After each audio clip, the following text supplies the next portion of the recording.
मेरे YouTube channel astro Naresh पर आपका स्वागत है। नमस्कार, मैं हूं नरेश कुमार। सबसे पहले उन दर्शकों का धन्यवाद जिन्होंने पेज को सब्सक्राइब किया है, पेज के वीडियोस को शेयर कर रहे हैं, लाइक कर रहे हैं और कमेंट बॉक्स में हमें अपनी राय लगातार भेज रहे हैं। तो आज बात करेंगे नवंबर महीने के राशिफल की और बात होगी मिथुन राशि के जातकों की। मिथुन राशि के जातकों के लिए नवंबर का महीना कैसा रहेगा, उनके कारोबार के लिहाज से, इनकम के लिहाज से, उनकी सेहत के लिहाज से, मैरिटल रिलेशनशिप के लिहाज से और स्टडीज़ के लिहाज से, इन तमाम विषयों पर चर्चा करेंगे। लेकिन सबसे पहले ये बताएंगे कि आपके लिए ग्रहों का गोचर नवंबर महीने में कैसा है और ग्रहों का जो गोचर बदलेगा उसका आपके ऊपर कैसे असर रहेगा। तो ये जो कुंडली है 1 नवंबर के दिन की कुंडली है। चंद्रमा आपकी कुंडली में जो है वो लगन में ही गोचर करेंगे, यानी कि चंद्रमा आपके चंद्रमा के ऊपर से ही गोचर कर रहे हैं। शुक्र तीसरे भाव में है, ये शुभ गोचर है। केतु का गोचर चौथे भाव में शुभ नहीं है।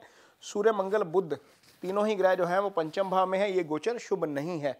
और शनि 9वें भाव में है, 9वें भाव में भी शनि का गोचर शुभ नहीं होता। शनि 10वें भाव में, तीसरे भाव में, छठे भाव में शुभ गोचर में होते हैं। राहु 10वें भाव में शुभ गोचर में है और गुरु 11वें भाव में शुभ गोचर में है। तो कुल मिलाकर राहु, गुरु और शुक्र का गोचर आपके लिए शुभ है। तो आगे क्या होगा, सबसे पहला जो परिवर्तन होगा वो शुक्र करेंगे 3 अक्टूबर के दिन, यहाँ पर आ जाएंगे चौथे भाव में। तो चौथे भाव में भी शुक्र का गोचर शुभ माना जाता है, ये अशुभ गोचर नहीं होता। सूर्य और मंगल यहाँ पर पंचम भाव में है, लेकिन ये भी शुभ गोचर में आ जाएंगे। सबसे पहले 6 नवंबर को यहाँ पर बुध आ जाएंगे, ये गोचर शुभ हो जाएगा। काल पुरुष की कुंडली में बुध की 6 राशि यहाँ पर आती है और बुध यहाँ पर उच्च के परिणाम देते हैं, ये गोचर आपके लिए शुभ हो जाएगा। और इसके बाद 16 नवंबर को एक ही दिन सूर्य और मंगल दोनों एक साथ गोचर करेंगे, ये यहाँ पर आ जाएंगे, ये शुभ गोचर में हो जाएंगे। यानी कि आपके लिए महीने का जो पहला हाफ है वो शुभता वाला कम है, लेकिन महीने का दूसरा हाफ शुभता वाला ज़्यादा हो जाएगा, क्योंकि राहु, गुरु, मंगल, बुध और सूर्य और शुक्र यानी कि 6 प्लैनेट आपके लिए शुभ गोचर में हो जाएंगे। इसको भी हम अशुभ नहीं मानेंगे, लेकिन ये शुभ नहीं है। अशुभ शनि होता है जब 7.5 होती है या ढैया होती है, चौथे आ जाए या अष्टम में आ जाए तो वो अशुभ हो जाते हैं। यहाँ पर ये फल न्यूट्रल फल होता है, इसका शुभ फल नहीं होता। तो सबसे पहले तो यह है कि आपकी कुंडली में राहु ने ट्रांजिट किया 30 अक्टूबर को, यहाँ से यहाँ आ गए। तो राहु का गोचर पहले भी शुभ था, अब भी शुभ है, लेकिन अब इसमें चेंज क्या हो गया, चेंज ये हो गया कि ये कंजंक्शन टूट गया।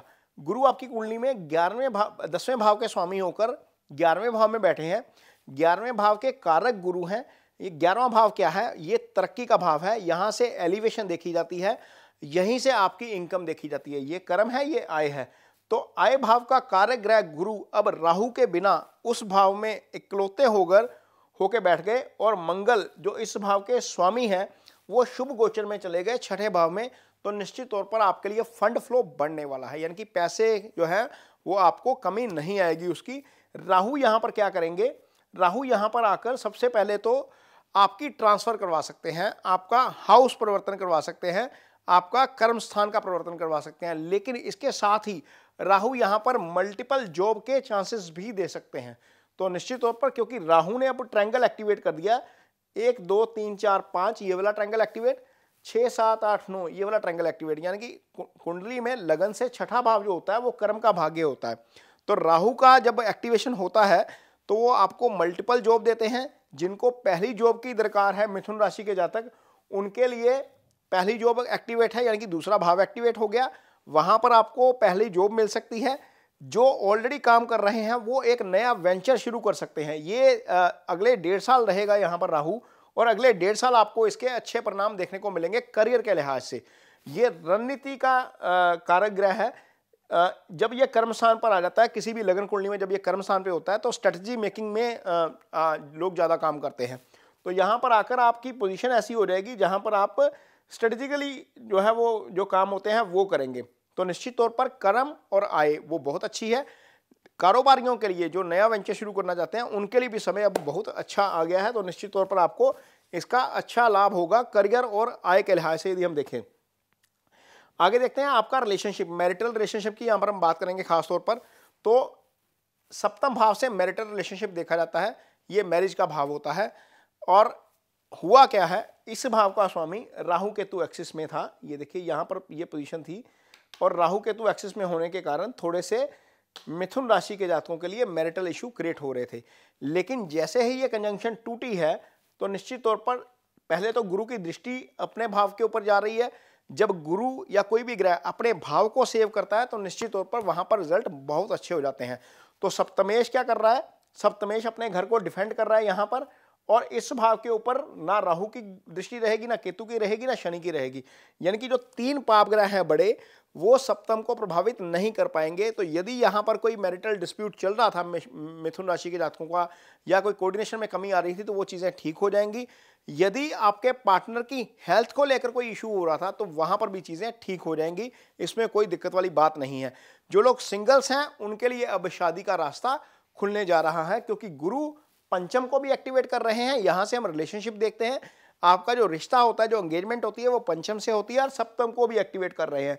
तो निश्चित तौर पर मिथुन राशि के जातक जो सिंगल हैं उनके लिए 30 अप्रैल तक का समय इस लिहाज से बहुत अच्छा है कि उनके जीवन में कोई ना कोई नया व्यक्ति प्रवेश कर सकता है, या यदि आप महिला हैं, यदि आप पुरुष हैं, तो आपके लिए कोई ना कोई नई जो है वो दोस्त बन सकती है, या आपके रिलेशनशिप में कोई ना कोई आ सकता है।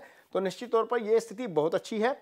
गुरु राहु का कंजंक्शन टूटना ही आपके लिए बहुत अच्छा हो जाएगा, तो यहां पर आपके लिए चीजें बेटर हो जाएंगी।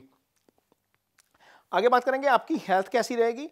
हेल्थ के लिहाज से यदि हम देखते हैं तो सूर्य ओवरऑल हेल्थ के कारक होते हैं।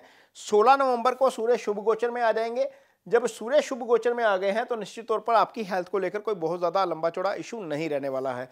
और आपकी कुंडली में मंगल इस भाव के स्वामी बनते हैं। मंगल खुद यहां पर आकर अपने भाव में बैठ जाएंगे तो इस भाव को मजबूती प्रदान करेंगे। तो निश्चित तौर पर वहां पर भी कोई बहुत ज्यादा लंबी चौड़ी दिक्कत नहीं है। लेकिन एक चीज का जरूर ध्यान रखिएगा, राहु की इस भाव के ऊपर दृष्टि है। खाने पीने का ध्यान रखिए। ये भाव, छठा भाव जो होता है, वो स्टमक से रिलेटेड इश्यूज का जो है वो स्थान होता है। तो वहां पर आपको स्टमक से रिलेटेड कोई छोटा मोटा इश्यू जरूर हो सकता है, लेकिन लार्जली कोई बहुत लंबा, बहुत बड़ी प्रॉब्लम आपको नहीं आने वाली है। तो ये आपके लिए चीजें ठीक रहेंगी। राहु के साथ साथ शनि भी इस भाव को देखेंगे। राहु की 9वीं दृष्टि यहां पर पड़ेगी, शनि की 10वीं दृष्टि यहां पर पड़ेगी। तो खाने पीने को लेकर जरूर पर्टिकुलर रहिएगा और किसी भी विवाद में फंसने से जरूर बचिएगा। ऐसी स्थिति में जब 2 प्लैनेट लगातार, क्योंकि राहु और शनि अब यहीं पर रहेंगे अगला 1.5 साल, तो जब 2 प्लैनेट लगातार एक छठे भाव को देखेंगे, मंगल और सूर्य तो मूव हो जाएंगे, लेकिन ये दृष्टि हमेशा रहेगी यहाँ पर 1.5 साल के लिए आगे। तो इसलिए किसी भी विवाद से बचिएगा, किसी की गारंटी मत लीजिएगा। यहाँ पर चीजें आपके लिए थोड़ी सी डिस्टर्बेंस वाली जरूर हो सकती हैं, ये चीज जरूर देखने वाली है। बाकी अब यदि स्टूडेंट्स की बात करते हैं तो स्टूडेंट्स के लिए समय काफी अच्छा है। अच्छा इसलिए है क्योंकि गुरु जो एजुकेशन के कारक ग्रह हैं, एकेडमिक एजुकेशन बुध से देखी जाती है, अप्लाइड नॉलेज हम सारी गुरु से देखते हैं। यानी कि जो आपका एक्सपीरियंस होता है लाइफ का, वो सारा गुरु से आता है। तो गुरु पंचम भाव को दृष्टि दे रहे हैं। यानी कि यदि आपका स्टडी पूरी हो गई है, आप इंटर्नशिप में जा रहे हैं, तो आपको उसमें बेटर अपॉर्चुनिटी मिलेंगी, सबसे पहली बात। दूसरा, पंचम भाव आपकी हायर स्टडीज का भाव है, तो हायर स्टडीज के लिए आपको बेटर मौके मिलेंगे। बुध यहाँ पर शुभ गोचर में है। बुध एकेडमिक एजुकेशन के कारक होने के साथ साथ आपकी कुंडली में आपकी राशि के स्वामी भी हैं। तो आपके राशि के स्वामी बुध होने के कारण वैसे ही आप कैलकुलेटिव होते हैं, बिना कैलकुलेशन के कोई डिसीजन नहीं लेते। तो आपके लिए निश्चित तौर पर समय काफी अच्छा रहने वाला है। हाँ, एक चीज जरूर है, केतु का गोचर चौथे भाव में मदर की हेल्थ को इशू क्रिएट कर सकता है। और दूसरा, यदि आप कोई प्रॉपर्टी खरीदने जा रहे हैं तो वहां पर आपको हर्डल्स देखने को मिल सकती हैं। वहां पर आप थोड़ा सा जरूर अपनी डॉक्यूमेंटेशन वगैरह चेक करें।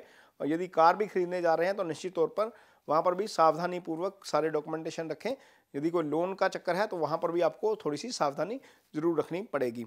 तो ये आपके लिए मिथुन राशि के जातकों के लिए नवंबर महीने का राशिफल है। ये वीडियो आपको कैसा लगा, इस पर कमेंट बॉक्स में अपनी राय जरूर दीजिए। यदि ये वीडियो अच्छा लगे तो इसे शेयर जरूर करिए, पेज को सब्सक्राइब जरूर करिए। इसके साथ ही मुझे दीजिए इजाजत। नमस्कार।